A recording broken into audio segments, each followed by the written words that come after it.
Hello. हाँ।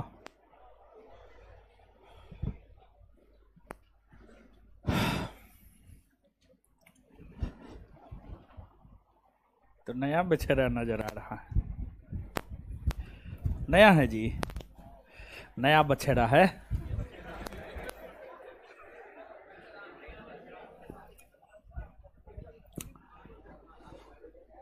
कैसे हैं आप लोग? बढ़िया है। चलिए तो और सब सब बढ़िया।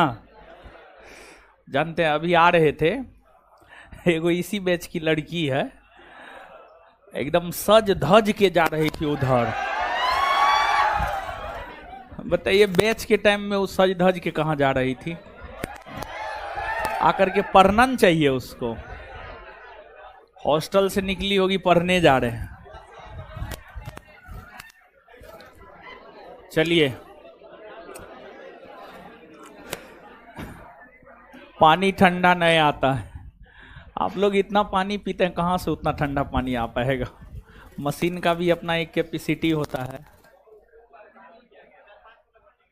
आए? हाँ, ऐसे पानी तो रहना चाहिए जी। पानी ना है, ना है, गर्म रहता है। और पूरा गर्म रहता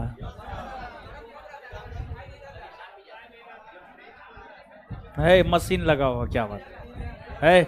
ऊपर में जाके देखिए ना, आप ऊपर में जाके देखिए, मशीन नहीं चलता है। बट झूठ बोलते हैं आप लोग देखे हैं? सही बात है जी, मशीन नहीं चलता है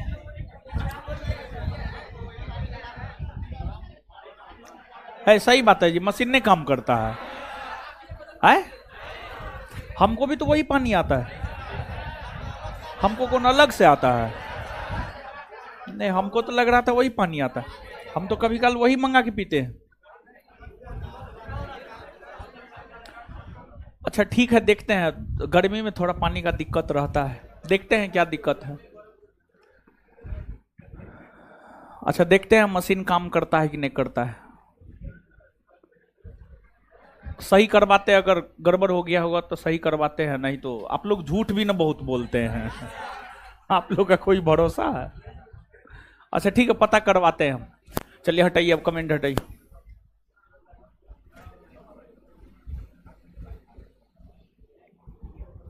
चलिए, क्या पढ़ा रहे थे?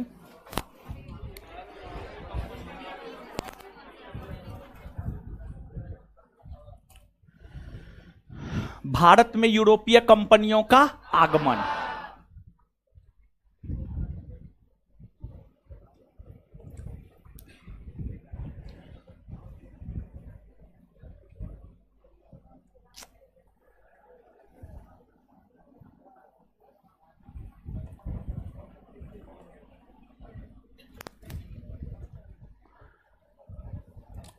शांत रहिए, अब एकदम शांत रहिए। देखिए, भारत में पुर्तगाली, डच, ब्रिटिश, ये सभी यूरोपीय कंपनी का आगमन हुआ। और ये सभी यूरोपीय कंपनी भारत आकर के मसालों का व्यापार, नील का व्यापार, चाय का व्यापार, कॉफी का व्यापार, सूती वस्त्र का व्यापार, ये तमाम वस्तुओं का व्यापार यूरोपीय कंपनियों के द्वारा भारत में किया गया। यूरोपीय कंपनियों के द्वारा इन तमाम वस्तुओं का व्यापार जो है भारत में किया गया। ठीक है, अब हम आपको जो बतला रहे थे, ब्रिटिश ईस्ट इंडिया कंपनी के विषय में हम आपको बतला रहे थे। ब्रिटिश ईस्ट इंडिया कंपनी के विषय में जो है हम आपको बतला रहे थे। ब्रिटिश ईस्ट इंडिया कंपनी के विषय में जो हम आपको बतला रहे थे, उसमें ब्रिटिश ईस्ट इंडिया कंपनी से संबंधित कुछ बात पिछले सेशन में हम आपको बताए थे और कुछ बात जो है आगे हमको बताना है। अब पिछले सेशन में ब्रिटिश ईस्ट इंडिया कंपनी से संबंधित जो कुछ बात बतलाए थे उसको पूछते हैं और आप उसका जवाब दीजिए, फिर यहां से हम लोग आगे बढ़ेंगे। सम्मिलित रूप से ही आप जवाब दीजिएगा।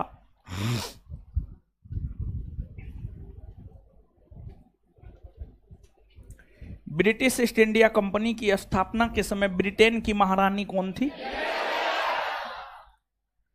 उस समय भारत में मुगल बादशाह कौन था? अंग्रेजों ने अपना पहला व्यापारिक कोठी कहां खोला और दूसरा व्यापारिक कोठी आंध्र प्रदेश के। मुगल दरबार में आने वाला प्रथम अंग्रेज कैप्टन। किस अंग्रेज ने जहांगीर से व्यापारिक छूट लेने में सफलता प्राप्त की? सर टॉमस रो ने। सर टॉमस रो ने। मुगल बादशाह, किस मुगल बादशाह ने 1717 में व्यापारिक छूट दिया जिसे अंग्रेजों के लिए मैग्ना कार्टा कहा जाता? भारत आने वाला प्रथम अंग्रेज रॉल्फ। स्थल मार्ग से भारत आने वाला प्रथम अंग्रेज John Milton. British east India company से पहले किस कंपनी को भारत के साथ व्यापार करने का अधिकार मिला था? लिबेंट कंपनी ना। चलिए ठीक है, अब यहां से आगे बढ़ते हैं। अब आगे समझते हैं। ये सब बात याद है ना जी? पिछले क्लास में बताए थे। अब समझिएगा। अंग्रेजों की अगर हम बात करें तो अंग्रेज जानते हैं उत्तर भारत की तुलना में दक्षिण भारत में सबसे पहले अपनी स्थिति को मजबूत किया। ऐसा अंग्रेज क्यों किया? देखिए, जब अंग्रेजी ईस्ट इंडिया कंपनी भारत व्यापार करने के लिए आई थी तो उस समय उत्तर भारत में मुगलों का शासन था और उत्तर भारत में जो मुगलों का शासन था, मुगल काफी शक्तिशाली था। मुगल काफी शक्तिशाली था और दक्षिण भारत में मुगलों जैसा कोई शक्तिशाली राजवंश नहीं था। दक्षिण भारत में मुगलों जैसा कोई शक्तिशाली राजवंश नहीं था और मुगल बादशाह जैसे योग्य और शक्तिशाली शासक नहीं थे, जिसका फायदा अंग्रेजों ने उठाया। अंग्रेजों ने उसका फायदा उठाते हुए सबसे पहले अपनी स्थिति को दक्षिण भारत में मजबूत किया और जब 1707 में मुगल बादशाह औरंगजेब का निधन हो गया और मुगल सत्ता का पतन होना शुरू हो गया, तब धीरे धीरे जो है आपको मुगल उत्तर भारत की ओर तब धीरे धीरे अंग्रेज उत्तर भारत की ओर अग्रसर हुआ और उत्तर भारत में भी अपनी स्थिति को मजबूत करने का काम किया। अंग्रेजों के विषय में कहा जाता है कि अंग्रेजों ने 3 प्रमुख प्रेसिडेंसी नगर बनाया था। और देखिए, अंग्रेज स्टेप बाय स्टेप, अंग्रेज की अगर आप बात करेंगे तो अंग्रेज स्टेप बाय स्टेप भारत में अपनी शक्ति को मजबूत करने का काम किया था। और अचानक जो है ऐसा नहीं हुआ कि अंग्रेज भारत आया और भारत को अपने कब्जे में कर लिया, ऐसा नहीं हुआ। अंग्रेज भारत में परत दर परत, स्टेप बाय स्टेप अपनी प्रभुसत्ता को स्थापित करने का काम किया। अंग्रेजों ने 3 प्रमुख प्रेसिडेंसी नगर बनाया। अंग्रेजों ने जो 3 प्रमुख प्रेसिडेंसी नगर बनाया, एक की अगर हम लोग बात करें तो एक था आपको बंगाल प्रेसिडेंसी, दूसरा था आपको मुंबई प्रेसिडेंसी और तीसरा था आपको मद्रास प्रेसिडेंसी, तीसरा था आपको मद्रास प्रेसिडेंसी। देखिए आज भी भारत में अगर देखा जाए तो जो कुछ प्रमुख महानगर है उसमें मुंबई का नाम आता है, उसमें मद्रास का नाम आता है, उसमें बंगाल प्रेसिडेंसी के अंतर्गत कोलकाता का नाम आता है, कोलकाता का नाम आता है, फिर आपको दिल्ली का नाम आता है। तो खैर दिल्ली आने में तो अंग्रेजों को काफी समय लगा, दिल्ली आने में अंग्रेजों को काफी समय लगा और दिल्ली आने में अंग्रेज को काफी समय लगा और 1803 में 1803 ईस्वी में अंग्रेजों ने दिल्ली पर कब्जा किया। 1803 ईस्वी में अंग्रेजों ने दिल्ली पर कब्जा किया। 1803 ईस्वी में अंग्रेजों ने जो है आपको दिल्ली पर कब्जा किया। उससे पहले दिल्ली पर अंग्रेजों का कब्जा नहीं था, लेकिन उससे पहले अंग्रेजों ने जो है आपको मुंबई को, कलकत्ता को, मद्रास को, इन सभी को जो है अपने कब्जे में कर लिया और यहां पर अपना मुख्यालय नगर अर्थात प्रेसिडेंसी नगर मुंबई, मद्रास, कलकत्ता में जो है अंग्रेजों ने अपना मुख्यालय नगर बनाने का काम किया। अब इसमें आप देखिएगा कि मुंबई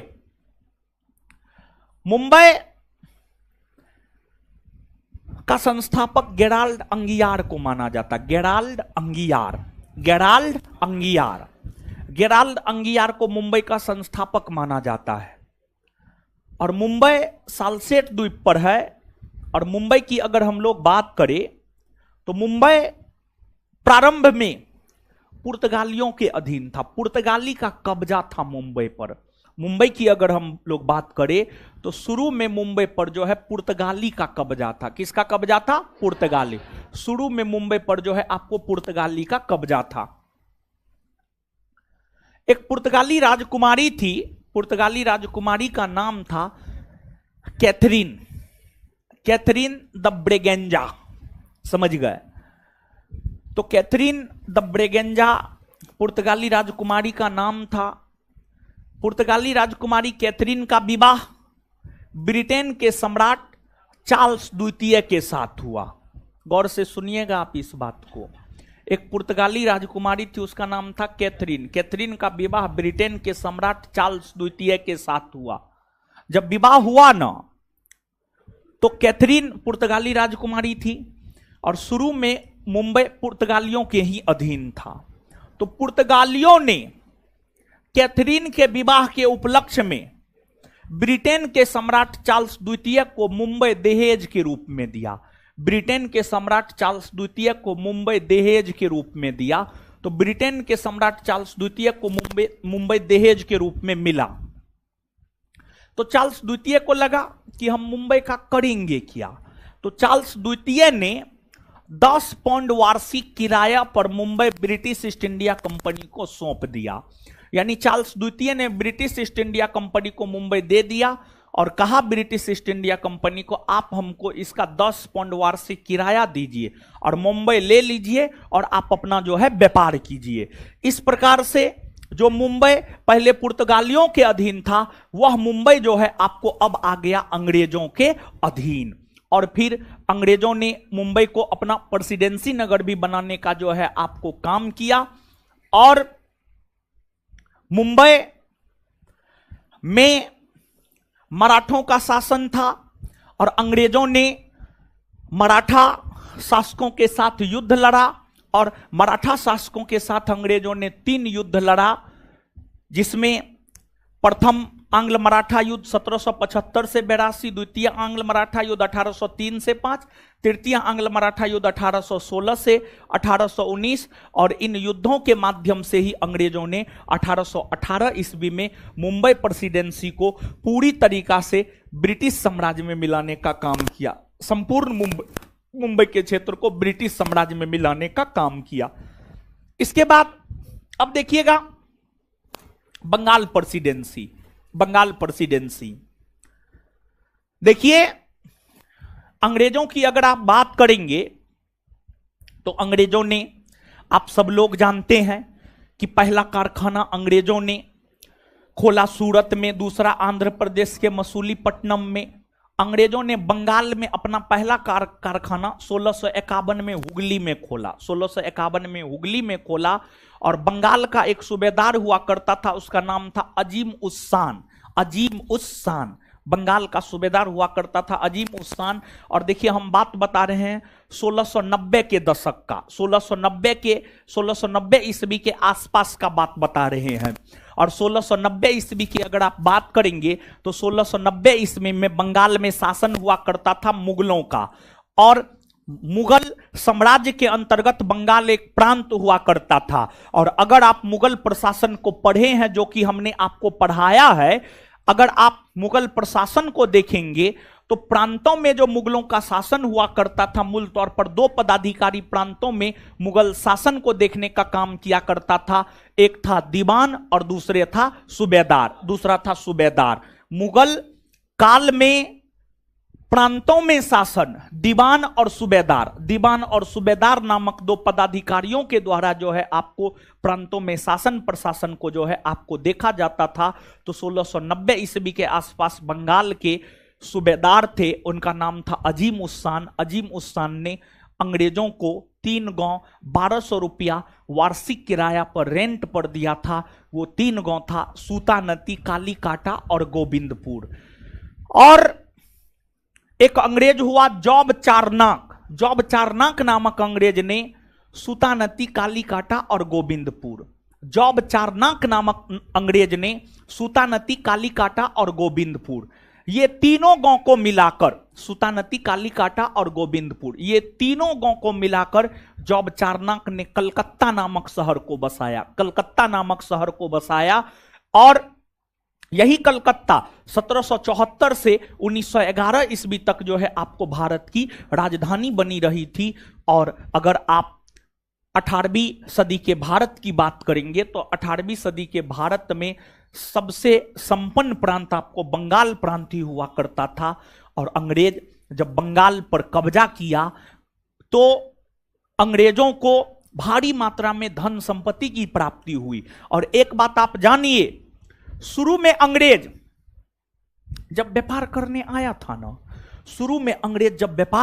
आया था तो अंग्रेज चांदी लेकर आता था व्यापार करने के लिए।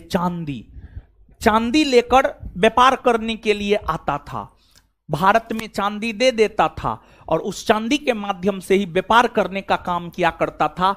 लेकिन जब अंग्रेजों ने 1757 के पलासी के युद्ध से बंगाल पर कब्जा किया तो बंगाल पर कब्जा करने के बाद अंग्रेजों को बंगाल के नवाब के हाथ एक बहुत बड़ा खजाना प्राप्त हुआ।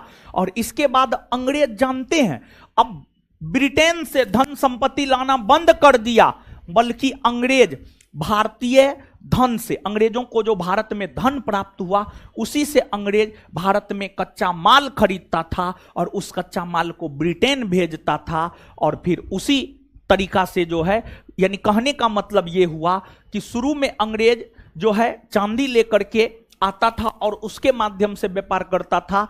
लेकिन जब बंगाल प्रेसिडेंसी अंग्रेजों के अधीन आया अब जो है ब्रिटेन से धन संपत्ति आना बंद हो गया। अब भारतीय रुपया के माध्यम से ही अंग्रेज भारत में व्यापार करने का जो है आपको काम करने लगा। समझ गए? तो ये चीज है। इसके बाद जो है आपको मद्रास की अगर हम बात करें तो मद्रास को भी अंग्रेजों ने शुरू में रेंट पर लिया। पर लिया और धीरे धीरे जो है मद्रास पर भी अंग्रेजों ने कब्जा कर लिया। तो अंग्रेजों ने व्यापारिक काल में जो 3 प्रमुख प्रेसिडेंसी नगर बनाया था, मुंबई, मद्रास और कोलकाता, और यही तीनों स्थान पर कब्जा किया और अपनी स्थिति को मजबूत किया। और फिर सबसे पहले दक्षिण भारत पर कब्जा किया और दक्षिण भारत पर कब्जा करने के बाद धीरे धीरे उत्तर भारत की ओर अग्रसर हुआ। और धीरे धीरे अंग्रेजों की हम लोग बात करें तो अंग्रेज अपनी नीतियों के तहत जो है भारत के अलग अलग भूभाग में अपना व्यापारिक कारखाना खोला और युद्ध के माध्यम से तथा अपनी अन्य नीतियों के माध्यम से अंग्रेजों ने संपूर्ण भारत पर लगभग कब्जा करने का काम किया। पूरे भारत तो नहीं, लेकिन भारत के अधिकतर भूभाग को अंग्रेजों ने ब्रिटिश साम्राज्य में मिलाने का काम किया, या तो युद्ध के माध्यम से, या सहायक संधि के माध्यम से, या डॉक्ट्रिन ऑफ लैप्स के माध्यम से, या अन्य तौर तरीका से, कुप्रशासन के माध्यम से। यानी अंग्रेज की अगर आप बात करेंगे तो कोई एक तौर तरीका से भारत में ब्रिटिश साम्राज्य का विस्तार नहीं किया, बल्कि अलग अलग तौर तरीका से जो राज्य जिस रूप में मिलाया गया, उस राज्य को उस रूप में मिलाने का काम जो है आपको अंग्रेजों ने किया। समझ गए? तो ये चीज है, याद रखिएगा। अब नीचे से लिखिए तो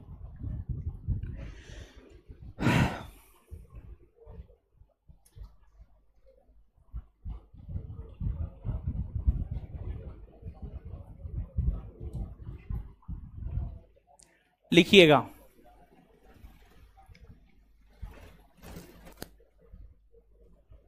लिखिएगा।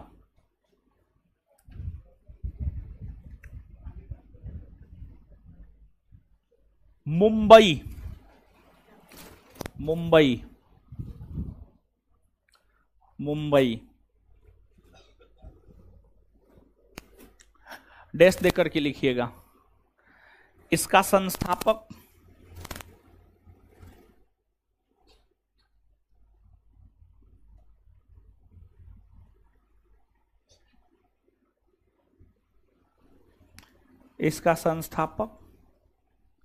गेराल्ड अंगियार, गेराल्ड अंगियार लिखना पड़ेगा लगता है। इसका संस्थापक गेराल्ड अंगियार लिख रहे हैं, चिंता नहीं करना है।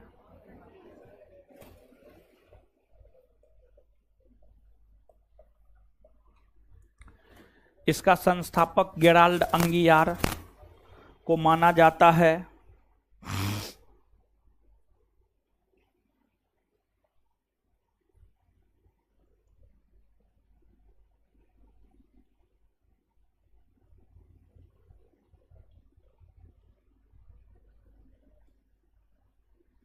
इसका संस्थापक गेराल्ड अंगियार को माना जाता है, फुल स्टॉप। यह शहर सालसेट द्वीप पर, सालसेट द्वीप भी लिखना पड़ेगा। यह शहर सालसेट द्वीप पर सालसेट द्वीप पर, सालसेट द्वीप भी लगता है लिखना पड़ेगा, लिख लिए। यह शहर सालसेट द्वीप पर स्थित है, स्थित है। प्रारंभ में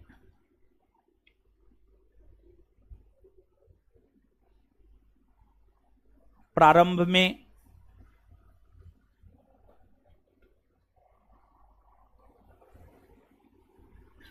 प्रारंभ में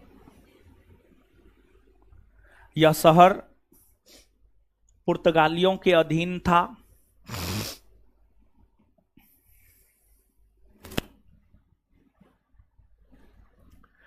प्रारंभ में यह शहर पुर्तगालियों के अधीन था।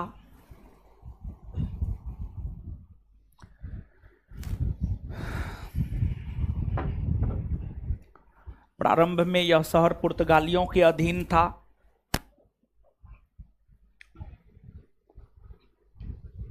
Full stop. पुर्तगाली राजकुमारी कैथरीन का विवाह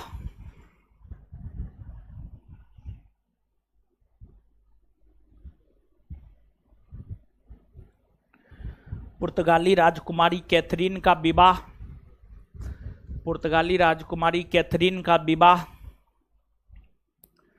जब ब्रिटेन के सम्राट पुर्तगाली राजकुमारी कैथरीन का विवाह पुर्तगाली राजकुमारी कैथरीन का विवाह जब ब्रिटेन के सम्राट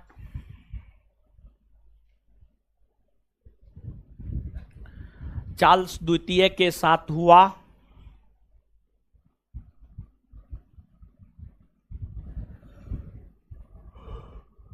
चार्ल्स द्वितीय के साथ हुआ तो पुर्तगालियों ने तो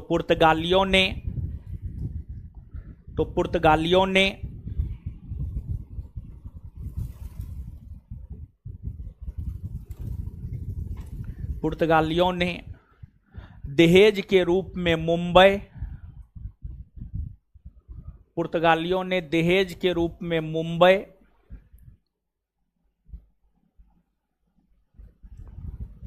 पुर्तगालियों ने दहेज के रूप में मुंबई पुर्तगालियों ने दहेज के रूप में मुंबई पुर्तगालियों ने दहेज के रूप में मुंबई चार्ल्स द्वितीय को दे दिया। चार्ल्स द्वितीय को दे दिया। Full stop. चार्ल्स द्वितीय, उसी में चार्ल्स द्वितीय मात्र 10 पाउंड वार्षिक किराया पर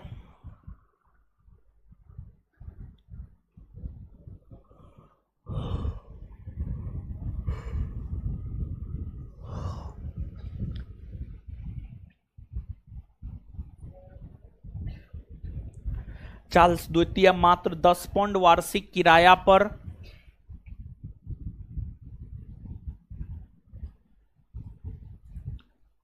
मात्र 10 पाउंड वार्षिक किराया पर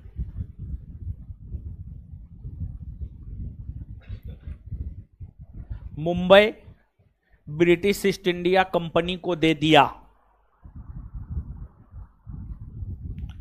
चार्ल्स द्वितीय मात्र 10 पाउंड वार्षिक किराया पर 10 पाउंड वार्षिक किराया पर Mumbai British east India company को दे दिया।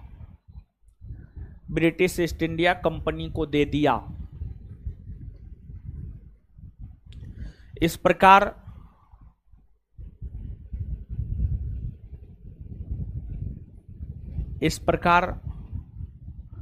मुंबई का क्षेत्र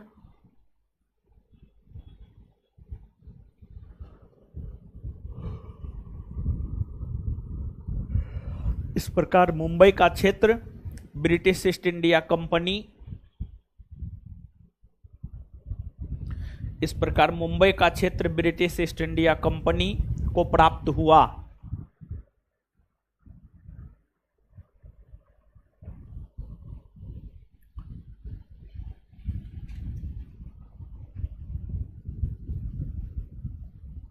आगे हेडिंग मारिएगा कोलकाता।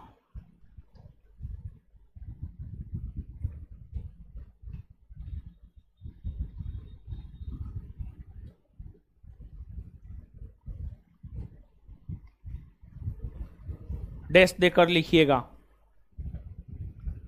बंगाल के सूबेदार अजीम उस्सान ने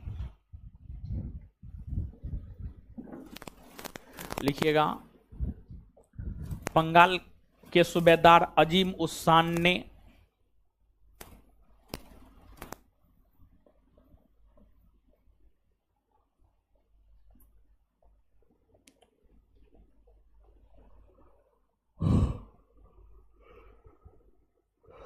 बंगाल के सूबेदार अजीम उस्सान ने बंगाल के सूबेदार अजीम उस्सान ने बंगाल के सूबेदार अजीम उस्सान ने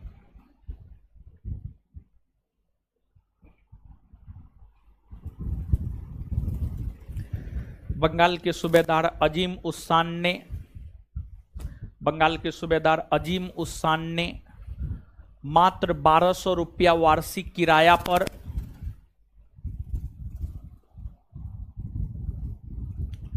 मात्र 1200 रुपया वार्षिक किराया पर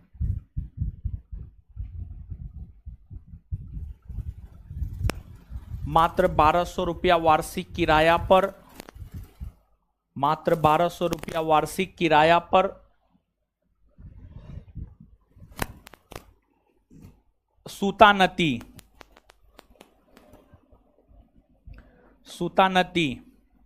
कालीकाटा और गोविंदपुर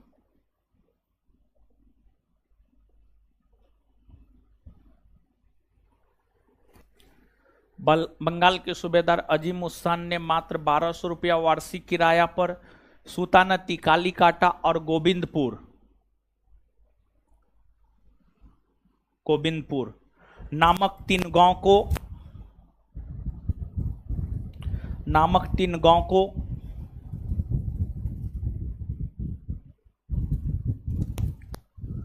अंग्रेजों को दिया।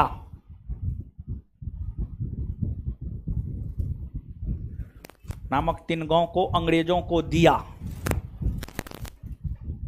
Full stop. जॉब चारनाक नामक अंग्रेज ने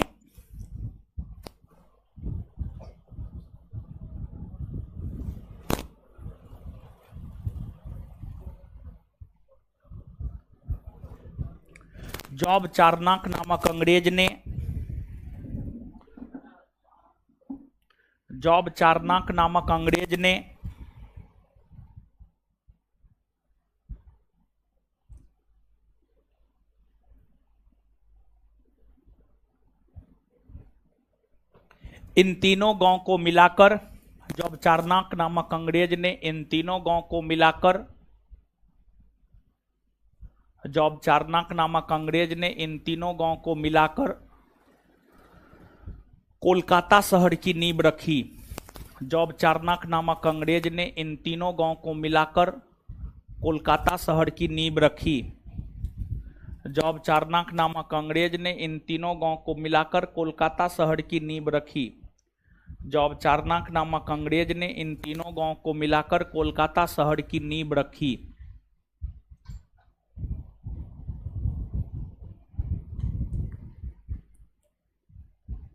कालांतर में जाकर अंग्रेजों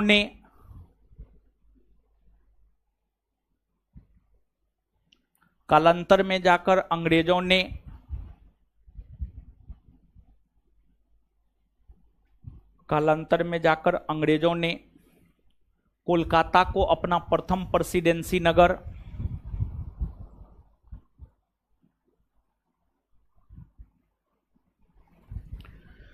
कालांतर में जाकर अंग्रेजों ने कोलकाता को अपना प्रथम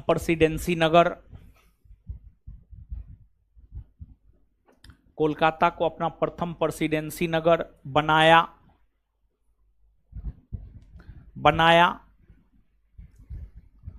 कोलकाता 1774 से 1911 ईस्वी तक कोलकाता 1774 से 1911 ईस्वी तक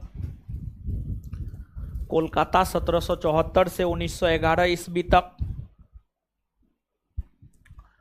कोलकाता 1774 से 1911 ईस्वी तक भारत की राजधानी बनी रही। कोलकाता 1774 से 1911 ईस्वी तक भारत की राजधानी बनी रही। कोलकाता 1774 से 1911 ईस्वी तक भारत की राजधानी बनी रही। कोलकाता 1774 से 1911 ईस्वी तक भारत की राजधानी बनी रही। Full stop. और देखिए 1911 के बाद भारत की राजधानी बनी है दिल्ली। 1911 में दिल्ली दरबार का आयोजन हुआ था, तृतीय दिल्ली दरबार। कुल 3 दिल्ली दरबार का आयोजन हुआ है। प्रथम दिल्ली दरबार 1877, द्वितीय दिल्ली दरबार 1903, तृतीय दिल्ली दरबार 1911। और तृतीय दिल्ली दरबार 1911 में जो आयोजित हुआ था उसी में यह घोषणा किया गया कि भारत की राजधानी कोलकाता के बजाय दिल्ली को बनाया जाएगा। और फिर 1 अप्रैल 1912 ईस्वी से भारत की राजधानी बनी दिल्ली। उससे पहले भारत की राजधानी हुआ करती थी कहाँ? कोलकाता। कहाँ हुआ करती थी? कोलकाता। क्लियर है? उसी में लिखिएगा 1911 के बाद, ऐसे लिखिए 1911 ईस्वी में हुए तृतीय दिल्ली दरबार 1911 ईस्वी में हुए तृतीय दिल्ली दरबार 1911 ईस्वी में हुए तृतीय दिल्ली दरबार 1911 ईस्वी में हुए तृतीय दिल्ली दरबार में 1911 ईस्वी में हुए तृतीय दिल्ली दरबार में यह घोषणा किया गया कि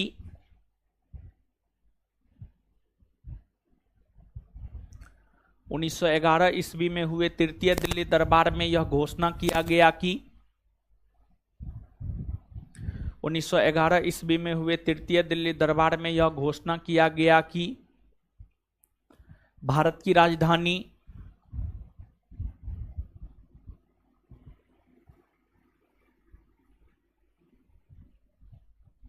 कोलकाता के बजाय दिल्ली को बनाया जाएगा।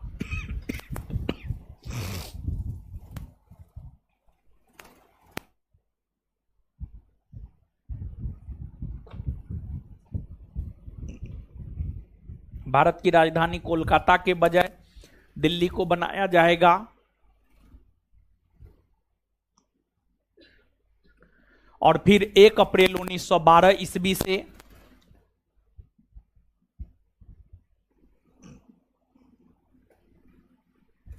और फिर 1 अप्रैल 1912 ईस्वी से और फिर 1 अप्रैल 1912 ईस्वी से भारत की राजधानी 1 अप्रैल 1912 ईस्वी से भारत की राजधानी 1 अप्रैल 1912 ईस्वी से भारत की राजधानी दिल्ली बनी।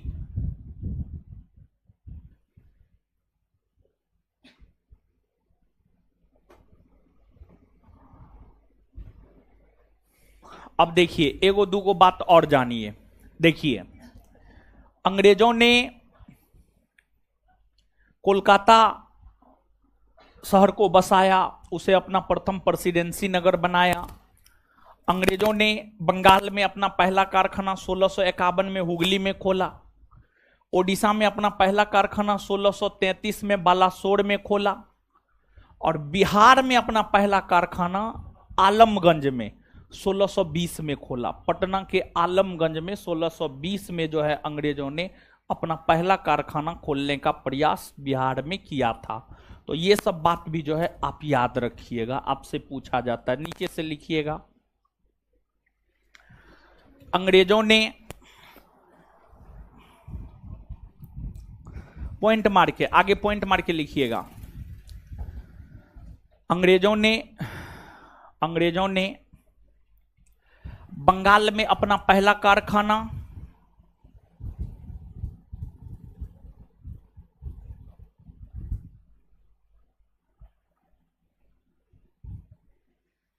अंग्रेजों ने बंगाल में अपना पहला कारखाना 1651 में हुगली में खोला।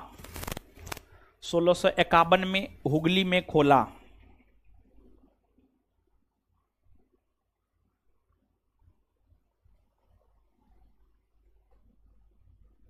अंग्रेजों ने अपना पहला कारखाना 1651 में हुगली में खोला। नेक्स्ट पॉइंट, अंग्रेजों ने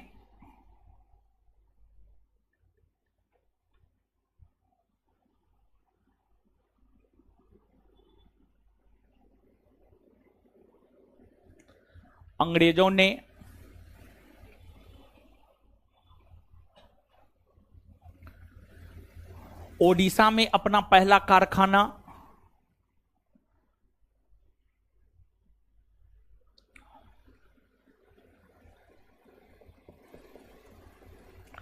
अंग्रेजों ने ओडिशा में अपना पहला कारखाना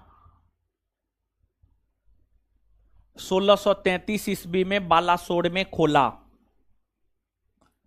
1633 ईस्वी में बालासोर में खोला। अंग्रेजों ने ओडिशा में अपना पहला कारखाना 1633 ईस्वी में बालासोर में खोला। नेक्स्ट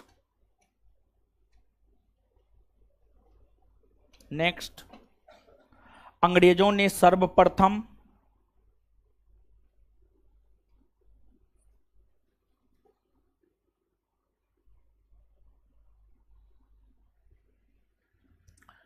अंग्रेजों ने सर्वप्रथम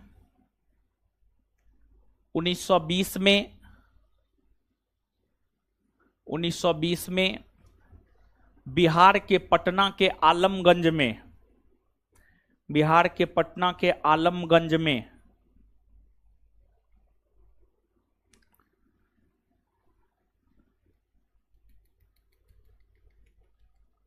व्यापारिक कारखाना खोलने का प्रयास किया।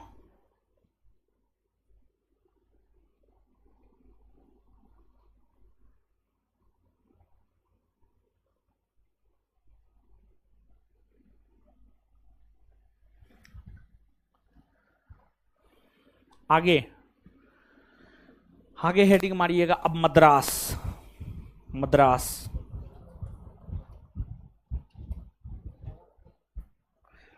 मद्रास सुनिए, चेन्नई शहर का नाम सुने हैं जी? चेन्नई को ही पहले मद्रास कहा जाता था, या मद्रास को ही आज कहा जाता है चेन्नई। और इसका संस्थापक है फ्रांसिस डे। कौन है? Francis day. इसको अंग्रेजों ने रेंट पर लिया और बाद में जाकर के जो है इस पर अपना कब्जा कर लिया और अपना किला बनाया, जिस किला को फोर्ट सेंट जॉर्ज कहा गया।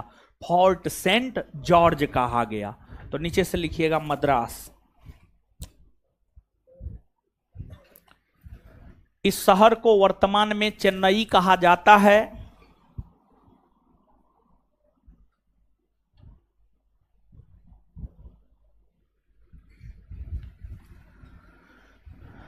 इस शहर को वर्तमान में चेन्नई कहा जाता है। इस शहर को वर्तमान में चेन्नई कहा जाता है। इस शहर का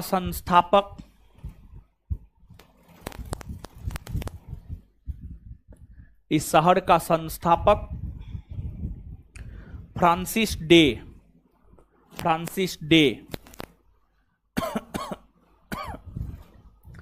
इस शहर का संस्थापक फ्रांसिस डे। Francis day. इस शहर का संस्थापक फ्रांसिस डे को माना जाता है।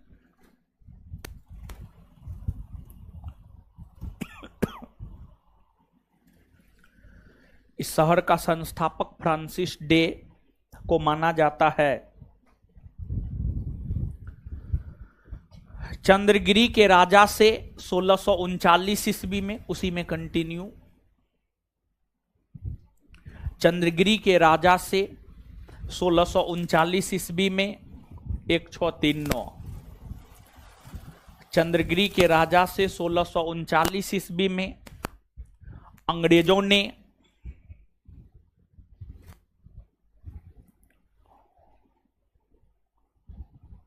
चंद्रगिरी के राजा से 1639 ईस्वी में अंग्रेजों ने 1639 ईस्वी में अंग्रेजों ने मद्रास को पट्टे पर लिया, मतलब रेंट पर लिया। मद्रास को पट्टे पर लिया। मद्रास को पट्टे पर लिया। मद्रास को पट्टे पर लिया। मद्रास को पट्टे पर लिया।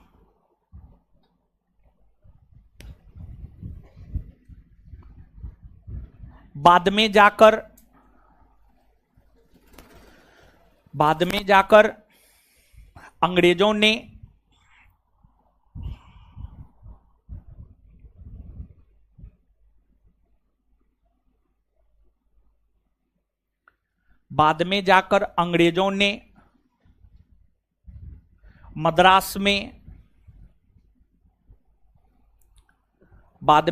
अंग्रेजों ने मद्रास में किला स्थापित किया।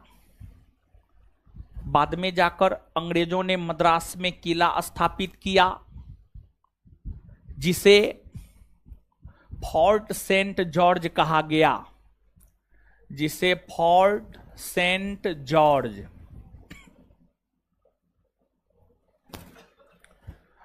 बाद में जाकर अंग्रेजों ने मद्रास में किला स्थापित किया, जिसे फोर्ट सेंट जॉर्ज कहा गया।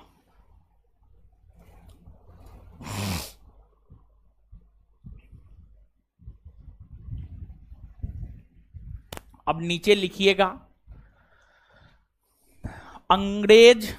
अंग्रेज। नेक्स्ट पॉइंट, अगला पॉइंट लिखिएगा। अंग्रेज सर्वप्रथम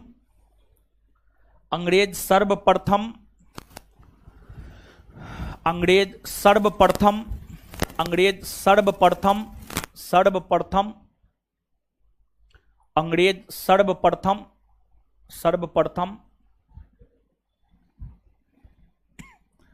अंग्रेज सर्वप्रथम दक्षिण भारत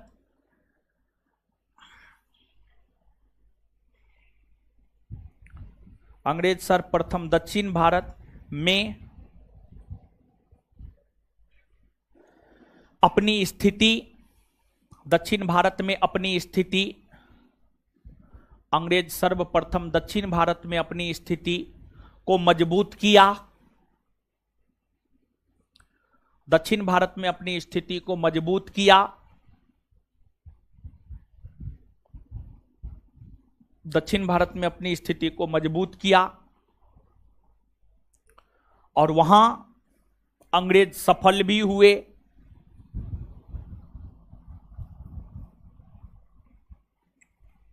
और वहां अंग्रेज सफल भी हुए। वहां अंग्रेज सफल भी हुए क्योंकि दक्षिण भारत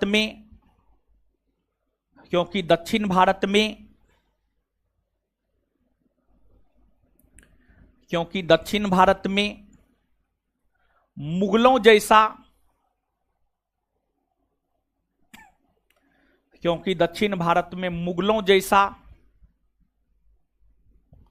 शक्तिशाली राजवंश की उपस्थिति नहीं थी। क्योंकि दक्षिण भारत में मुगलों जैसा शक्तिशाली राजवंश की उपस्थिति नहीं थी। मुगलों जैसा शक्तिशाली राजवंश की उपस्थिति नहीं थी।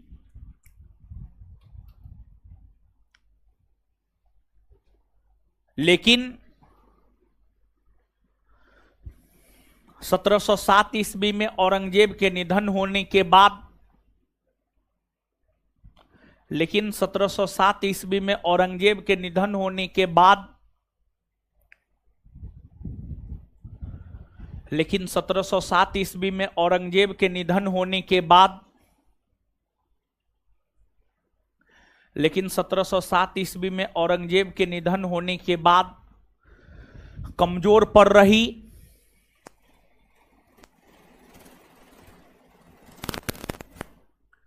कमजोर पड़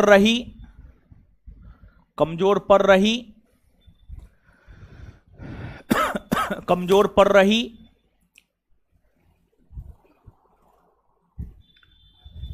मुगल सत्ता का लाभ उठाते हुए अंग्रेजों ने कमजोर पड़ रही मुगल सत्ता का लाभ उठाते हुए अंग्रेजों ने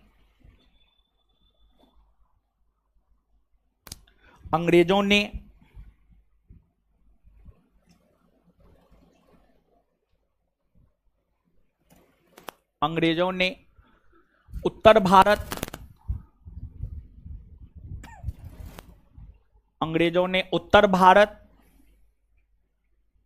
को भी जीत लिया।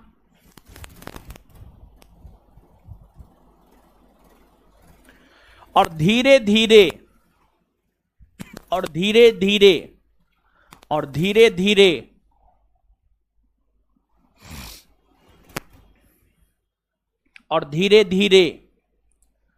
अंग्रेज भारत में व्यापार करने के साथ साथ अंग्रेज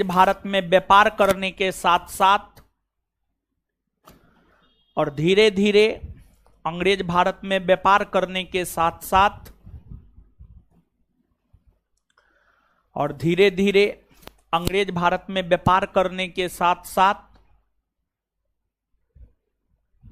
व्यापार करने के साथ साथ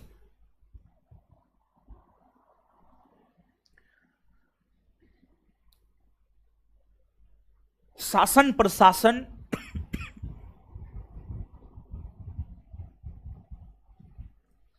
भी करने लगे।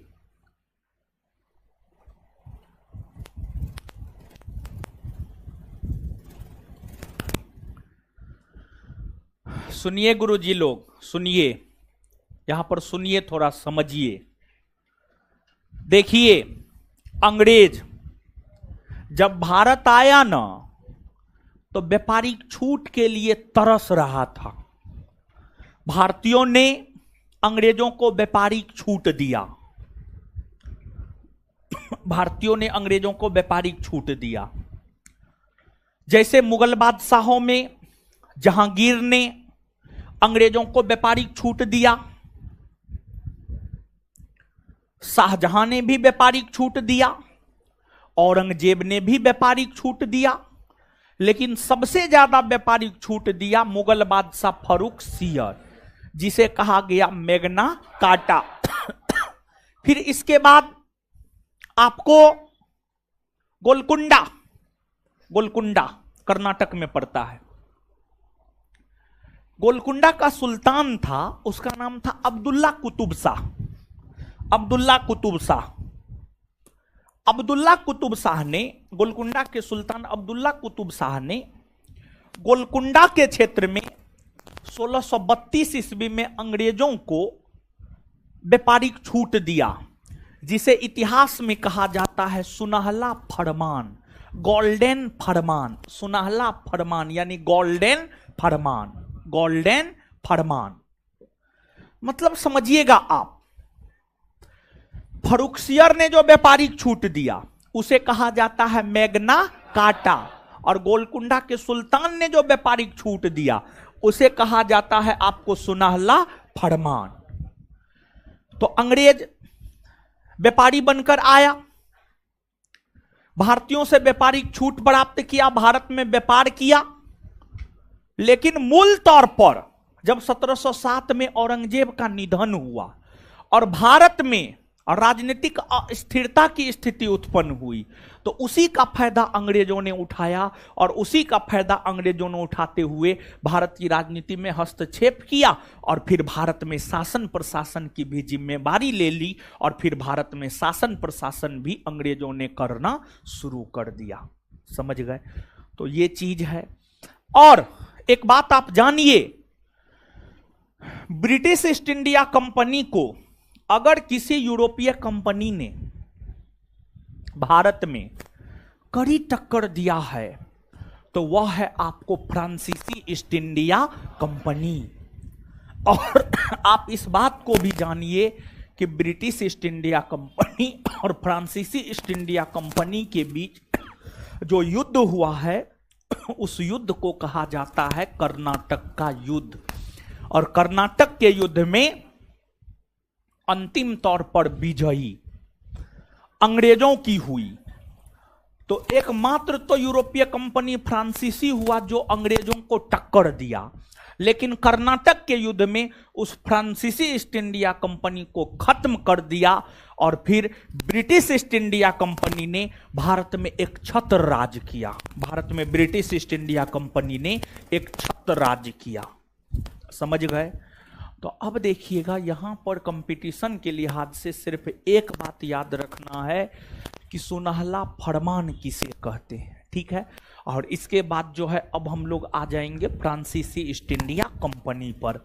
और देखिए, ये तो अभी जो हम आपको ब्रिटिश ईस्ट इंडिया कंपनी के विषय में बतलाए हैं, यहां पर तो हम आपको ये बतलाए हैं कि ब्रिटिश ईस्ट इंडिया कंपनी की स्थापना हुई, भारतीयों से व्यापारिक छूट लिया, भारत में व्यापार किया। आगे और भी ब्रिटिश ईस्ट इंडिया कंपनी के विषय में पूरे भारतीय इतिहास को पढ़ते हुए आप ब्रिटिशों के विषय में ही पढ़ेंगे, अंग्रेजों के विषय में ही पढ़ेंगे। आगे भी जगह जगह ब्रिटिश ईस्ट इंडिया कंपनी का जिक्र जो है आपको देखने को मिलेगा।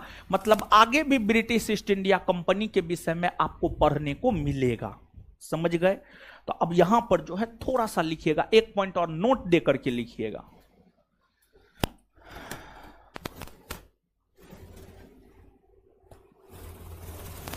लिखिएगा, गोलकुंडा के सुल्तान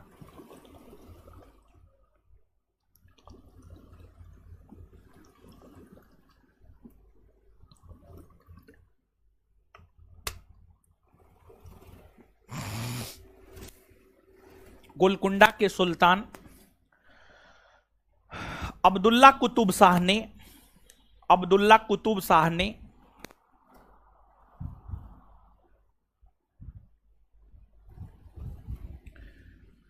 गोलकुंडा के सुल्तान अब्दुल्ला कुतुब शाह ने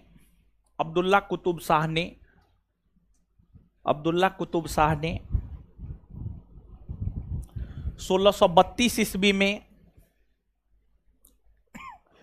1632 ईस्वी में अंग्रेजों को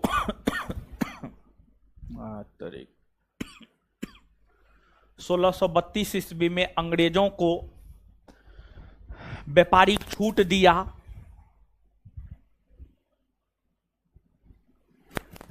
अंग्रेजों को व्यापारिक छूट दिया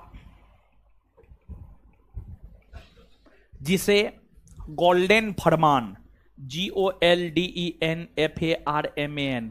जिसे गोल्डन फरमान या सुनहला फरमान, जिसे गोल्डन फरमान या सुनहला फरमान, जिसे गोल्डन फरमान या सुनहला फरमान, जिसे गोल्डन फरमान या सुनहला फरमान कहा जाता है, जिसे गोल्डन फरमान या सुनहला फरमान कहा जाता है, जिसे गोल्डन फरमान या सुनहला फरमान कहा जाता है।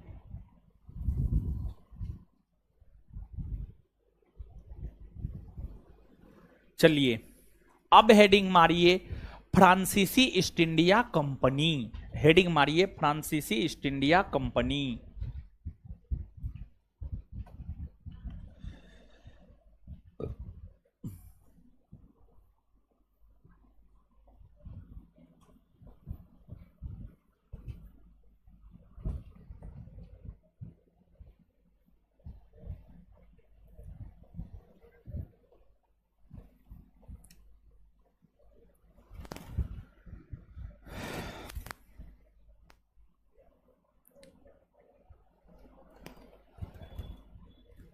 चलिए अब समझिएगा, आइएगा फ्रांसीसी ईस्ट इंडिया कंपनी।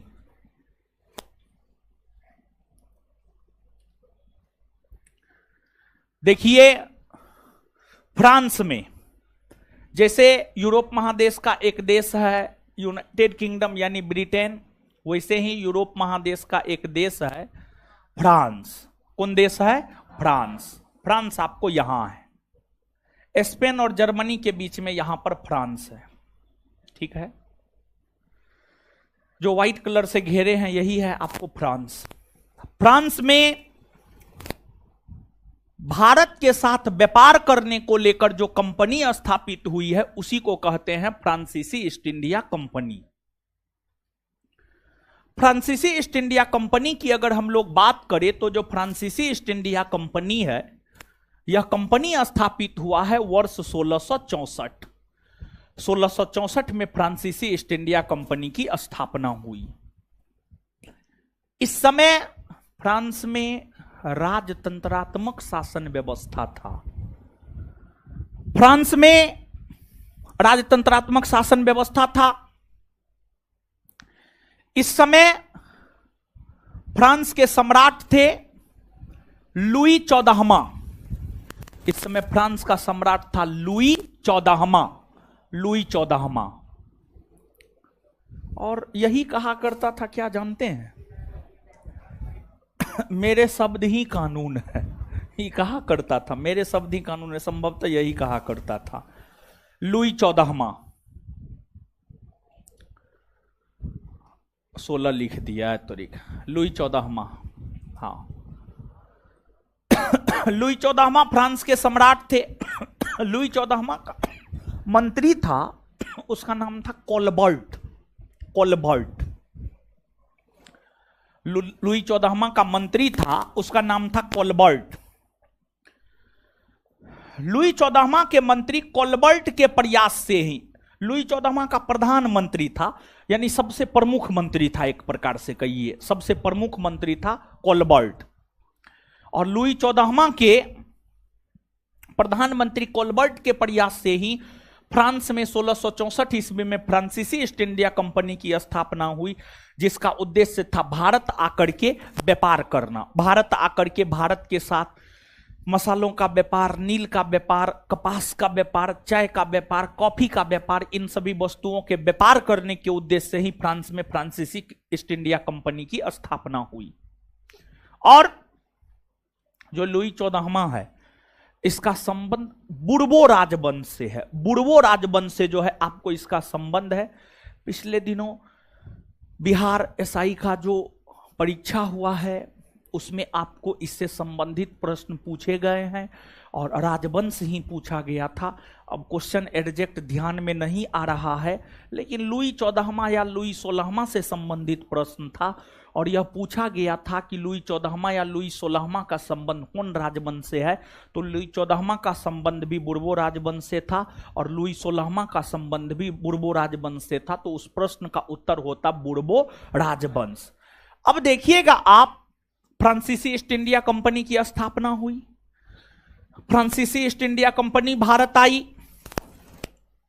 और फिर फ्रांसीसी ईस्ट इंडिया कंपनी भारत आकर के व्यापार करना शुरू की। फ्रांसीसी ईस्ट इंडिया कंपनी भारत आकर के व्यापार करना शुरू की और फ्रांसीसी ईस्ट इंडिया कंपनी ने अंग्रेजों के तौर पर ही अपना पहला व्यापारी कोठी 1668 में गुजरात के सूरत में खोला। गुजरात के सूरत में अंग्रेजों ने अपना पहला व्यापारी कोठी 1668 में खोला। और देखिए, यूरोपीय कंपनी गुजरात के सूरत में ही अपनी व्यापारी कोठी खोलने में ज्यादा इंटरेस्टेड क्यों होता था? देखिए, यूरोपीय कंपनी गुजरात के सूरत में ही अपनी व्यापारिक कोठी खोलने में ज्यादा इंटरेस्टेड इसलिए होता था क्योंकि सूरत मुगलों का सबसे प्रमुख व्यापारिक केंद्र हुआ करता था और उस समय भारत का सबसे शक्तिशाली राजवंश मुगल और सूरत मुगलों का सबसे प्रमुख व्यापारिक केंद्र, यानी एक प्रकार से कहिए तो उस समय के भारत में, एक प्रकार से कहिए तो उस समय के भारत में जितने प्रमुख व्यापारिक केंद्र थे उन सभी प्रमुख व्यापारिक केंद्रों में सूरत का एक अलग महत्व था। सूरत का एक अलग महत्व था। तो सूरत के एक अलग महत्व होने की वजह से ही सभी यूरोपीय कंपनी सूरत में ही अपनी व्यापारिक कोठी खोलने में अपना इंटरेस्ट जतलाने का काम किया करता था। क्लियर है? तो अब नीचे से आप लिखिए।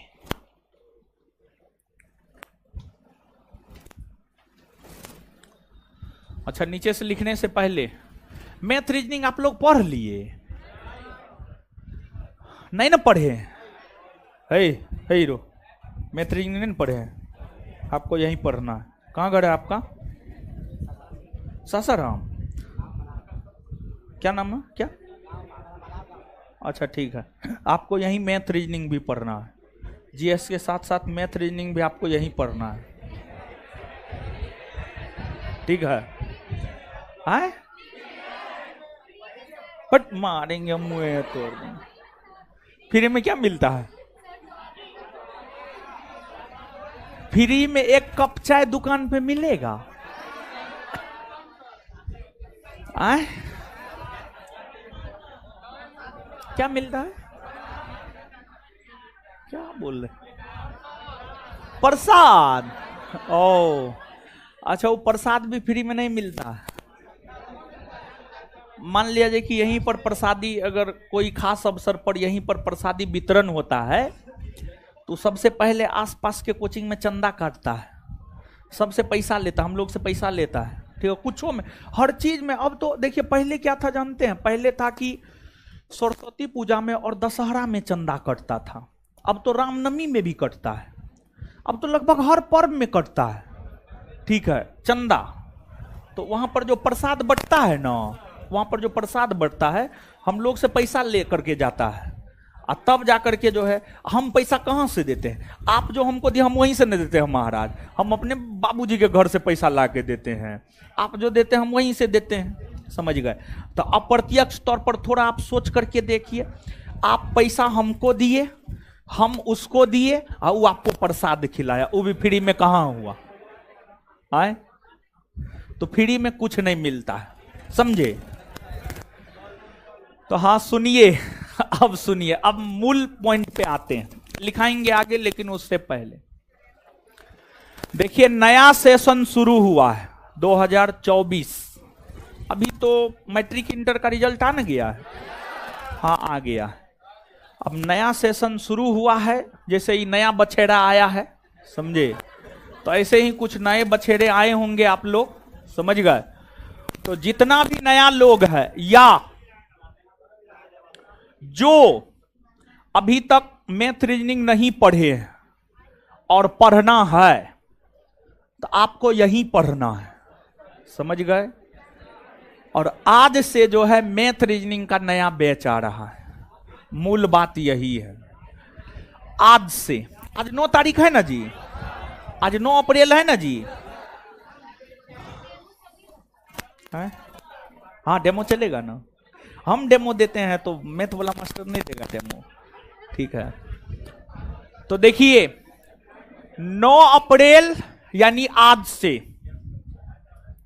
शाम में 7 से 9 आपके बैच के ठीक बाद, देखिए जिसका ज्योग्राफी वो अपना ज्योग्राफी पढ़ते रहिए, जो 5 से 7 पढ़ के निकल जाते हैं, ठीक है, ना घूमने चले जाते हैं कहां कहां है ना, हाँ कहीं चले जाते हैं, उससे बढ़िया है कि 5 से 7 जीएस पढ़ लीजिए और 7 से 9 मैथ रीजनिंग पढ़ लीजिए, और उसके बाद निकल जाइए अपना रूम और खाना पीना बना करके खा करके सो जाइए, और सुबह में उठ करके रिवीजन कर लीजिए, या फिर रात में पढ़ने का आदत है तो खाना पीना खा करके रात में रिवीजन करके सो जाइए। जिसको जब पढ़ने का आदत है तब उठ करके रिवीजन कर लिया कीजिए। विदाउट रिवीजन कोई मतलब नहीं है पढ़ने का, समझ गए। तो आज से मैथ और रीजनिंग का बैच आ रहा है, आज यानी 9 अप्रैल से, हाँ 9 अप्रैल से आज से आ रहा है, शाम में 7 से 9। इस क्लास के ठीक बाद नीचे वाला क्लासरूम में चलेगा। कौन क्लासरूम में? नीचे वाला जो क्लासरूम है उसमें जो है आपको मैथ रीजनिंग का क्लास चलेगा। पहला आवर मेरे ख्याल से रीजनिंग होगा और सेकेंड आवर मेरे ख्याल से मैथ होगा। 7 से 8 रीजनिंग, 8 से 9 मैथ। आप जाइएगा तो सर आपको बता देंगे, लेकिन मैथ और रीजनिंग दोनों है। 1 घंटा मैथ और 1 घंटा रीजनिंग होगा, और उसमें जो है डेमो है, डेमो भरपूर कीजिए। 1 सप्ताह से 15 दिन के बीच में कीजिए, ठीक है। कम से कम 1 सप्ताह, अधिक से अधिक 15 दिन, उतना में समझ में आ जाएगा महाराज। 15 दिन का डेमो हम दे रहे हैं। 1 दिन में 2 घंटा क्लास होगा, 15 दूना 30 घंटा, कम से कम 20 घंटा में तो आपको समझ में आ जाना चाहिए। अरे समझने वाले को 1 से 2 क्लास में समझ में आ जाता है, समझ गए। लेकिन जो है आपको 1 सप्ताह, कम से कम 1 सप्ताह और अधिक से अधिक 15 दिन का डेमो हम अवेलेबल करवा रहे हैं, और आप जाकर के पढ़िए, और जो है काफी बेहतर मैथ रीजनिंग आपका हो जाएगा, हम यही बोल रहे हैं।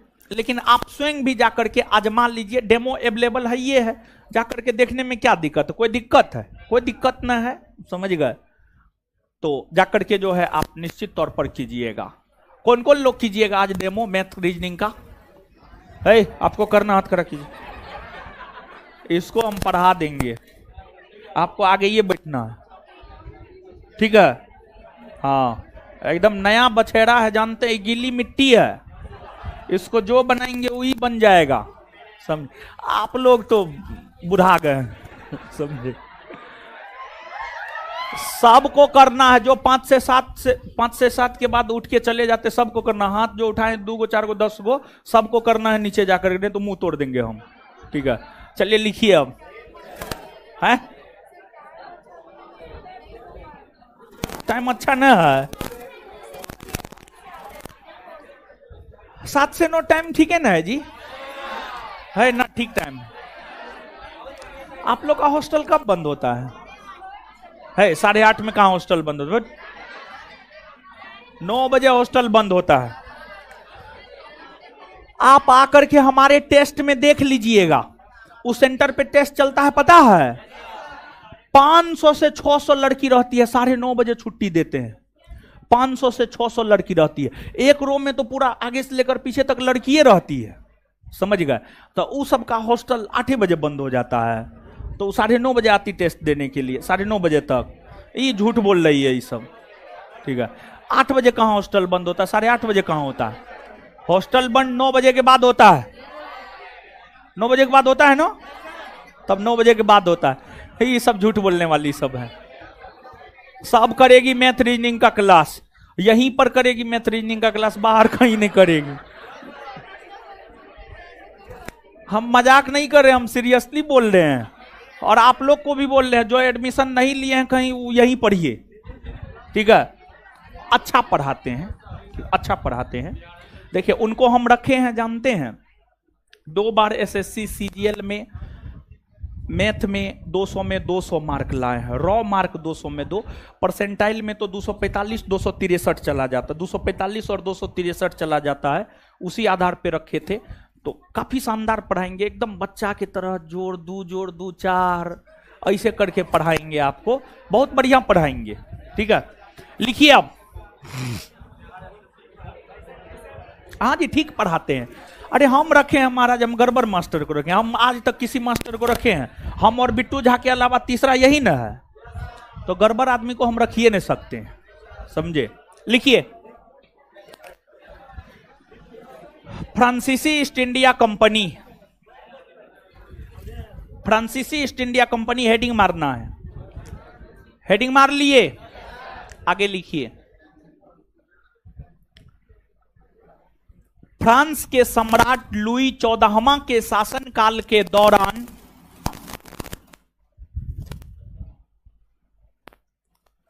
फ्रांस के सम्राट लुई 14वां के शासनकाल के दौरान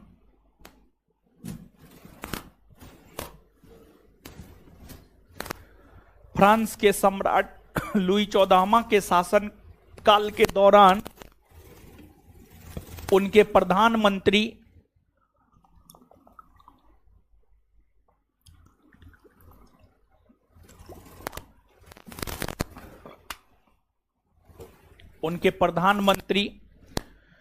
कोलबर्ट के प्रयास से, उनके प्रधानमंत्री कोलबर्ट के प्रयास से, बोर्ड पे लिखा हुआ है यहां पर, कोलबर्ट के प्रयास से, यहां पे लिखा हुआ है, उनके प्रधानमंत्री कोलबर्ट के प्रयास से, कोलबर्ट के प्रयास से 1664 ईस्वी में 1664 ईस्वी में 1664 ईस्वी में फ्रांसीसी ईस्ट इंडिया कंपनी की स्थापना हुई। 1664 ईस्वी में फ्रांसीसी ईस्ट इंडिया कंपनी की स्थापना हुई। 1664 ईस्वी में फ्रांसीसी ईस्ट इंडिया कंपनी की स्थापना हुई। 1664 ईस्वी में फ्रांसीसी ईस्ट इंडिया कंपनी की स्थापना हुई।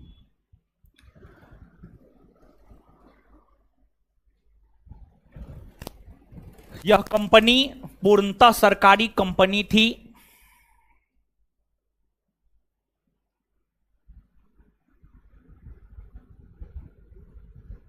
यह कंपनी पूर्णतः सरकारी कंपनी थी। यह कंपनी पूर्णतः सरकारी कंपनी थी। Full stop.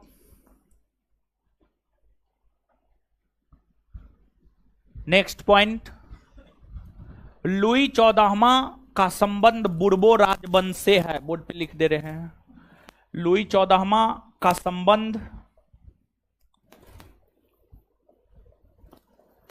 बुर्बो राजवंश से रहा है। बोर्ड पे लिख दिए हैं उधर, लुई 14वां का संबंध बुर्बो राजवंश से रहा है।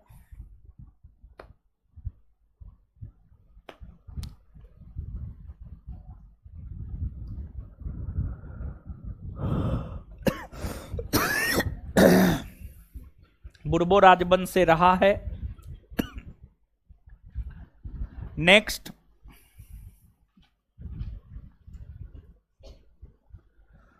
फ्रांसीसी ईस्ट इंडिया कंपनी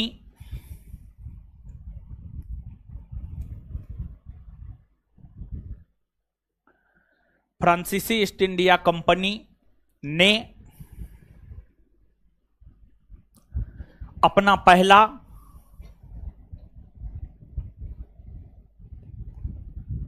व्यापारिक कारखाना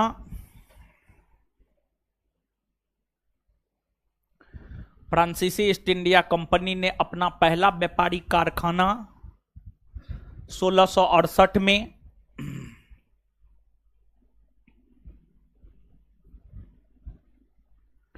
गुजरात के सूरत में 1668 में गुजरात के सूरत में खोला है।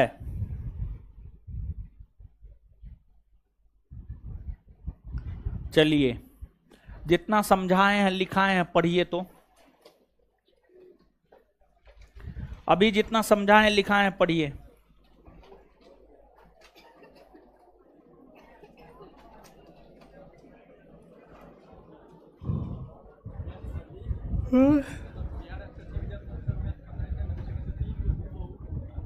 कौन सी में हो?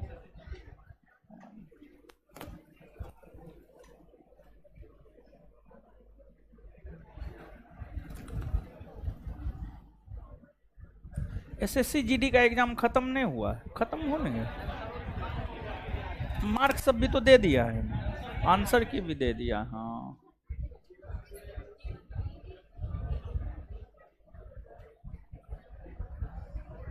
अब रनिंग होगा नहीं जी, रनिंग होगा ना, उसमें रनिंग होता है। उसके बाद तब मेडिकल, और उसके बाद तब डॉक्यूमेंट, और तब ना मेरिट, तब मेरिट। है पढ़िए, पढ़ने बोले बतिया रही है जी, पढ़िए।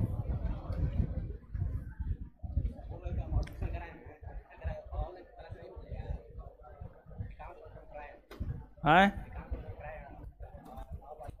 ऑनलाइन करवाए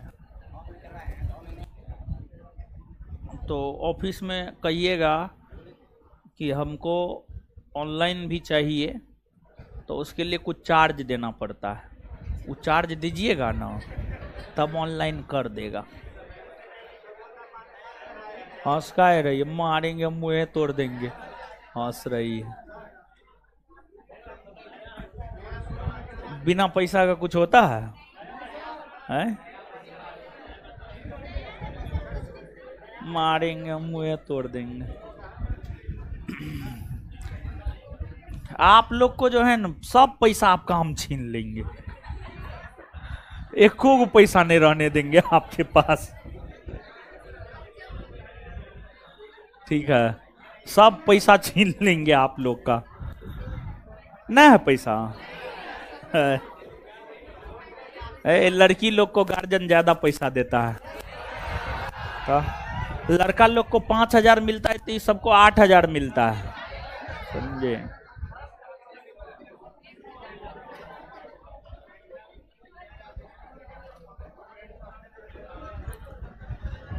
है पढ़ लिए आप लोग, पढ़े?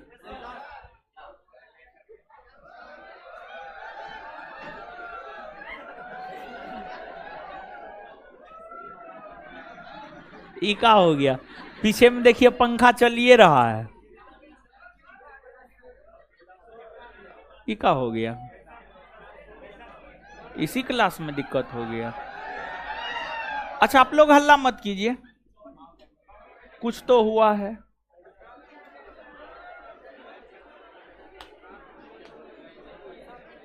कुछ तो हुआ है,